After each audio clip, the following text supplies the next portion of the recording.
Alright, so I shot a video last night, and I tried watching it this morning. It was just too painful, because I was tired and rambling and leaving you guys hanging for like 30 seconds at a time. And so anyway, I deleted it. So I'm going to run through what I ran through last night real quick with you. This is what I came up with for a, it's just a double, it's just two relays taped together, and I put liquid electrical tape all over it to prevent corrosion, and obviously, apparently to glue it to the plastic bag it was sitting on too. But rigged this up so I could run the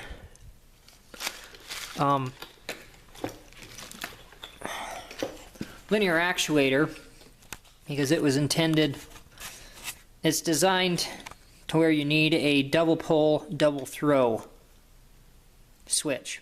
So in order to do that, I would have to run a whole nother cluster of wires, and I just didn't really want to have that many wires running through the boom causing me trouble. So I came up with this. Basically what it does is when you energize this solenoid, it runs power to the linear actuator, and then this solenoid, or I'm sorry, relay, stays in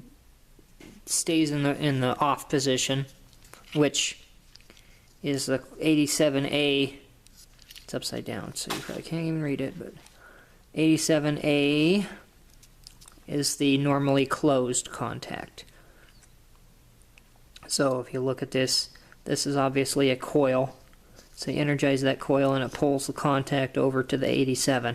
So 30 is the wire going to the linear actuator, and so 87 is power, 87A is ground. So these things are normally grounded unless they're energized, and then they're producing power. So basically, when I power this one stays grounded and provides the ground. When I power this one stays off and provides the ground. So it's basically flipping the polarity for me. Whichever one I energize, the other one is providing the ground.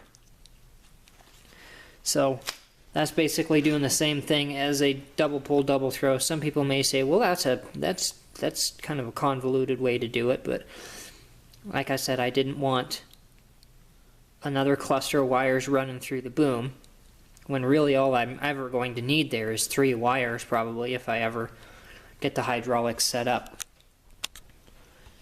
which I will eventually, but it's not going to be right away because I got way too many other things to do.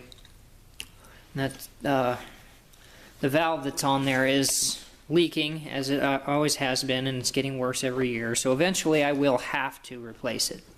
And when I do, I'll just put a 3-function valve on there and put auxiliary hydraulics. I'll replace this with a regular cylinder, and everybody will be happy. But for now, this is what I have.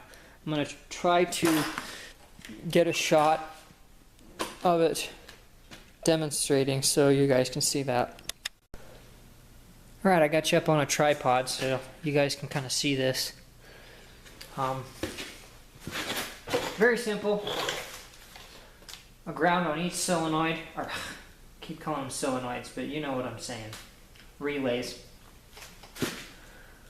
So I'm just pinching these two. These will be screwed to the frame of the grapple, but for now they're just in my hand touching, so.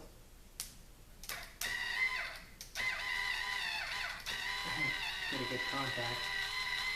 Slower than dog snot in December, but 225 pounds should be more than enough grappling to keep a log from tipping over. They're going to be 20-foot logs basically on there. I'll be cutting them in half and putting them on the trailer.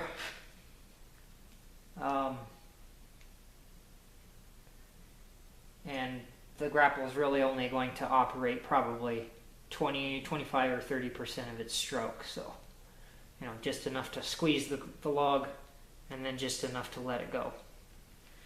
So it won't be that big of a deal that it takes flipping, gosh, let's see, almost a minute to run full stroke. That won't really be an issue for me because I won't be running at full stroke. But anyway, that's how it works. Pretty simple. It wasn't simple when I was tired and trying to wire the bloody thing, but I got it. And so now we're going to get her glued and taped onto the grapple and get the wiring finished up and get that thing put on there, and I'll get you a video of the thing running. Okay, so I got it all put on there, and that big wad of electrical tape right there is my relay system. Ugly but functional. Just need it to work till I get something permanent. But Lord knows that'll probably end up being permanent at the rate I go.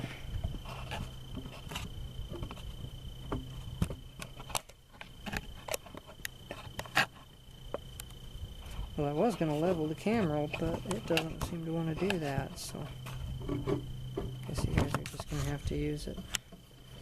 Do it like that.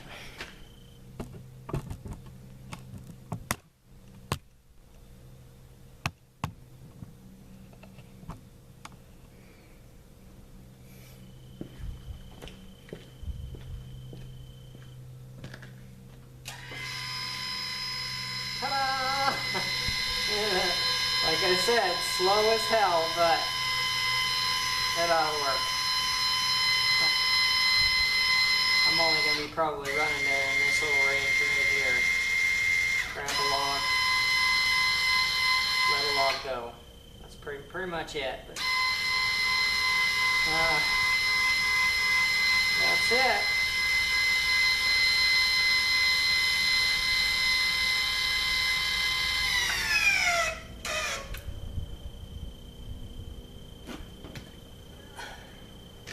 Guess I should have put it up the other direction, but that's all right.